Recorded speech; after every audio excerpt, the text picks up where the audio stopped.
नेता है, इधर आए नीतीश कुमार, मैं बनवा दूंगा मंत्री, इधर आए चिराग पासवान, प्रकाश चंद्रा जी बनेंगे मंत्री। तो सब लोग मंत्री देख देख कर लोगों ने वोट किया। अब है कि उत्तर कोयल प्रोजेक्ट का क्या होगा, मेडिकल कॉलेज का क्या होगा।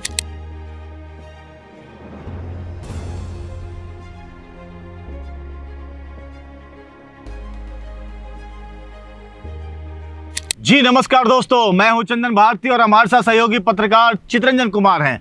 आज जो बात करने वाले हैं, कल हम देखा था कि हम लोगों ने एक वीडियो चलाया था कि भाई गया जी और औरंगाबाद से जिले से अभी तक किसी को मंत्रिमंडल मिला नहीं है। उसके बाद कई लोगों का प्रतिक्रिया आया, कई का वीडियो आया, तो उसके आधार पर हम लोगों ने सोचा कि इसको और इसको विस्तार कर देते हैं।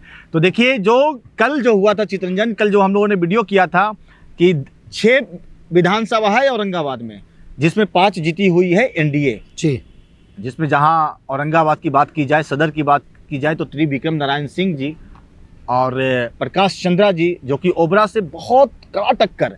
लेकिन देखिए इस बार का क्या है कि मूड, जनता का मूड हमने देखा, कमेंट में देखा कि भाई बिना लड़े भी कोई मंत्री बन सकता है। बिल्कुल, दीपक प्रकाश की हाँ, दीपक प्रकाश की बात चल रहा है। तो कई लोगों ने कमेंट किया कि ऐसे छोड़िए, जो बहुत मेहनत की उनको तो कुछ नहीं तवज्जो दिया जा रहा है, और जो बिना लड़के चुनाव में उन्हें डायरेक्ट मंत्री बना दिया जा रहा है। तो मालूम चलता है कि वो किसी पार्टी के सुप्रीमो के बेटे हैं, दीपक प्रकाश उपेंद्र कुशवाहा के बेटे हैं, इसलिए उनको सीधे मंत्री बना दिया जा रहा है। और जहां से आप सोचिए कि जो ओबरा ऐसा कंस्टिट्यूएंसी जो है, विधानसभा जो क्षेत्र है, जहां यादवों का गढ़ था, उस यादव के गढ़ में कहा जाता था कि लालू यादव के किसी भी परिवार को अगर लड़ना हो तो ओबरा चले जाइए, वो सेफ जगह है। लेकिन उस जगह को, उस किला को अगर भेज सका तो सामाजिक समन्वय बनाकर, जिसका नाम है प्रकाश चंद्रा, वैश्य समाज से प्रकाश चंद्रा ने वहां से विजय हुए, लेकिन उनको तक तवज्जो नहीं दिया गया। और जो मात्र रात तक पता नहीं था कि वो मंत्री बनेंगे, सुबह में मालूम चलता है नीतीश कुमार के शपथ ग्रहण में वो शपथ ग्रहण कर रहे हैं। इससे क्या मतलब आप देखना चाहते हैं, राजनीति को कैसे देखते हैं? देखिए चंदन जी, राजनीतिक अब परिवारवाद से पूरी तरह से घिर गया है। हाँ। सबसे सुरक्षित अब जो राजनीतिक घराना है, जो पार्टी है, वह समझता है कि सबसे सुरक्षित हमारा परिवार ही है। तो एक परिवार का हश्र तो आप देख रहे होंगे, लालू परिवार का क्या हश्र हो रहा है, वो अब जग जाहिर है। अब दूसरे में आप जीतन राम मांझी को भी देख लिया होगा, जीतन राम मांझी भी अपने परिवार से ही पूरी तरह से घिर गए हैं। तो ऐसे में अब जीतन राम मांझी की हो गई, अब उपेंद्र कुशवाहा का परिवार जो है वह इसी विधानसभा में पदार्पण हुआ है उनके परिवार का। पत्नी को उन्होंने टिकट दिया और पत्नी को टिकट देने के बाद से चुनाव जितवाया, चुनाव जीत गई उनकी पत्नी। लेकिन पत्नी को मंत्री न बना करके कयास यह लगाया जा रहा था कि पत्नी को मंत्री बनाया जाएगा। लेकिन जब मोदी जी के मंच पर, शपथ ग्रहण का मंच पर जब चर्चा होने लगी मंच पर कि दीपक प्रकाश हैं कौन, तो बाद में पता चला कि दीपक प्रकाश उपेंद्र कुशवाहा के पुत्र हैं और वो विदेश में पढ़ाई करते हैं, और विदेश से पढ़ाई करने के दौरान ही उन्हें बुलाया गया और सीधा राजनीति में एंट्री दिला दी। हम समझ गए, लेकिन ये बात बताइए चितरंजन की औरंगाबाद से त्रिविक्रम नारायण सिंह बने हैं, चेतन आनंद नवीनगर से बने हैं, प्रकाश चंद्रा ओबरा से बने, तो क्या यहाँ रफीगंज से बने जदयू के प्रमोद सिंह। तो कहने का मतलब ये है कि इतने सारे लोग औरंगाबाद से जीते हुए हैं, तो मंत्रिमंडल में जगह नहीं मिलेगा क्या? यहाँ पर देखिए बहुत सारा प्रोजेक्ट था, जैसा लोग आए, नेता है, इधर आए नीतीश कुमार, मैं बनवा दूंगा मंत्री, इधर आए चिराग पासवान, प्रकाश चंद्रा जी बनेंगे मंत्री। तो सब लोग मंत्री देख देख कर लोगों ने वोट किया। अब है कि उत्तर कोयल प्रोजेक्ट का क्या होगा, मेडिकल कॉलेज का क्या होगा। मंत्री बनते हैं तो एक अच्छा वैल्यू जाता औरंगाबाद का एक दबदबा जाता। लेकिन औरंगाबाद इतना बड़ा जगह, यहाँ से एक मंत्रालय तक नहीं दिया किसी ने। देखिए आपने जो मुद्दा बताया चंदन जी, वो बहुत बड़ी मुद्दा थी। मुद्दा था कि जो 139 139 जो रोड है NH, वह काफी संकीर्ण है और दुर्घटना का वो जो है वह जोन बन गया, केंद्र बना हुआ है। मौत का कुआं के नाम से उसे लोग अब कहने लगे हैं कि प्रत्येक दिन 1 दर्जन से अधिक एक्सीडेंट जो है वह NH 139 पर हो रहे हैं। आप औरंगाबाद से पटना तक देखेंगे तो उस दर्जन पार कर जाते हैं। तो ऐसे में NH 139 बड़ी मुद्दा थी। वहीं औरंगाबाद का सबसे बड़ा मुद्दा जो है वह मेडिकल कॉलेज अभी बना हुआ है। वह भी मुद्दा था कि अगर कोई मंत्री बनते हैं तो डायरेक्ट सदन में जा करके वो पैरवी कर सकते थे और मेडिकल कॉलेज बन सकता था।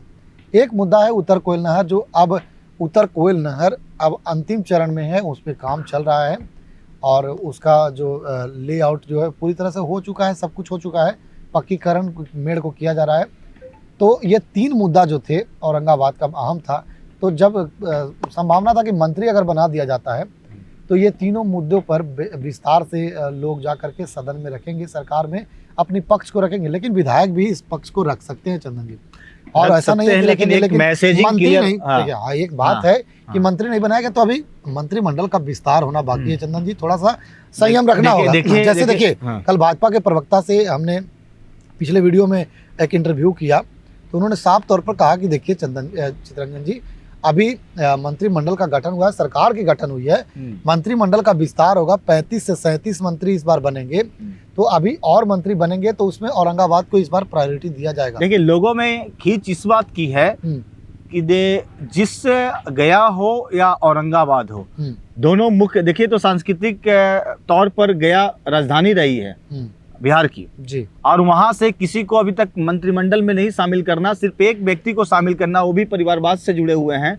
और विधान परिषद के सदस्य हैं, पहले भी मंत्री थे। हाँ, वो लेकिन अभी तक प्रेम कुमार का फाइनल हो गया क्या कि विधान स्पीकर बनेंगे? देखिए फाइनल नहीं हुआ, जैसे लगभग फाइनल है। देखिए जैसे ही उनको मंत्रिमंडल में शामिल नहीं किया गया तो यह कयास लगाने जा तरह से लगा दी गई, क्योंकि जो भी सीनियर लीडर थे भाजपा में या जदयू में, उन्हें मंत्री बना दिया गया चंदन जी, लेकिन प्रेम कुमार को नहीं बनाया गया। तो इससे यह साफ स्पष्ट हो गया है कि अब उन्हें विधानसभा में अध्यक्ष स्पीकर के लिए नॉमिनेट किया जा सकता है। लेकिन चितरंजन क्या लगता है कि अंतिम उम्मीद बनाया जा सकता है औरंगाबाद के लिए? बिल्कुल, देखिए अभी उम्मीद है, और जैसा कि चेतन आनंद भी मीडिया में सवाल का जवाब दे रहे थे, सब मीडिया कर्मियों ने उनसे पूछा कि क्या मान लिया जाए कि चेतन आनंद अगले विस्तार में मंत्री बनेंगे, तो उन्होंने कह दिया कि देखिए ये सब बातें जानकारी आप लोगों के पास होती है, मेरे पास जानकारी नहीं है, वो मेरे नेता करेंगे, नीतीश कुमार करेंगे। और इस पर उन्होंने बचते हुए दिखाई दिए। चेतन आनंद की बात की जाए तो वह शिवहर से छोड़ करके इस बार नवीनगर से चुनाव जीते हैं। तो त्रिविक्रम नारायण सिंह गोपाल नारायण सिंह के बेटे हैं और वे औरंगाबाद से चुनाव जीते हैं। तो वही ओबरा इस बार ऐतिहासिक रहा, प्रकाश चंद्रा वहाँ से चुनाव जीते हैं। तो ऐसी कयास लगाई जा रही है। और प्रमोद कुमार सिंह रफीगंज से चुनाव जीते हैं। ललन भुइयां काफ़ी एकदम जमीन से जुड़े हुए व्यक्ति हैं, असाधारण व्यक्ति हैं, एक बार विधायक भी रहे हैं जदयू को कोटे से, इस बार हम कोटे से विधायक बने हैं। तो ये 4-5 जो विधायक हैं, इनमें से 1-2 की बात कही जा रही थी कि मंत्री बनाया जाएगा, लेकिन अब विस्तार होगा मंत्रिमंडल का, तो उसमें देखते हैं क्या होता है आगे चलते। बहुत बहुत धन्यवाद चितरंजन जी, अभी भी उम्मीद की किरण बाकी है जी। अब देखिए क्या होगा। औरंगाबाद जिले के जो विधायक जीते हुए हैं, क्या अगर नया मंत्री परिषद का विस्तारीकरण होता है तो औरंगाबाद जिले से जीते 5 विधायक में से किसको मौका मिलेगा, ये देखने वाली बात होगी। पूरी खबर पर हम दोनों की नजर रहेगी। आप देखते रहिए सिटी न्यूज। अगर आप हमारे चैनल पर नए जुड़े हैं, हमारे परिवार का हिस्सा बने हैं, तो कृपया कर आपसे रिक्वेस्ट मैं करना चाहूँगा, यूट्यूब पर देख रहे हैं तो चैनल को सब्सक्राइब करें और फेसबुक पर देख रहे हैं तो चैनल को फॉलो करें। बहुत बहुत धन्यवाद।